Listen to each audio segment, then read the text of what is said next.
Culture à présent, un an après avoir repris les locaux de l'école Fratellini, une compagnie de cirque peut enfin lancer son projet La Fabrique des Possibles à Noailles.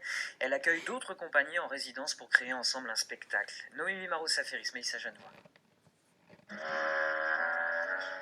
Ce sont les premiers pas d'un spectacle en création. Un retour sur la pointe des pieds après des mois compliqués pour les compagnies.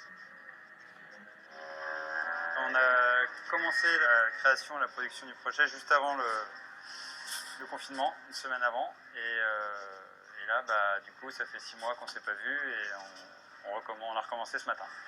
Ces artistes inaugurent les premières résidences proposées par la Fabrique des Possibles, une association installée dans l'ancienne école de cirque équestre Fratellini.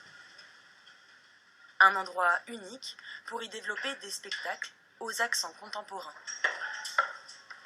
On ne pensait pas pouvoir accueillir des résidences d'autres compagnies extérieures sitôt, et en même temps on a eu une grande demande du fait que les compagnies soient arrêtées, qu'elles aient un besoin de reprendre physiquement déjà, puis même au niveau vibration, inspiration. C'est sûr que la période de confinement c'était pas très inspirant, quoi. Voilà 6 mois que cette troupe ne s'était pas réunie. Première répétition entre acrobates et déjà des sensations corporelles qui reviennent. Ici, on s'attrape, on se porte, un métier de contact difficilement compatible avec l'actualité ces derniers temps.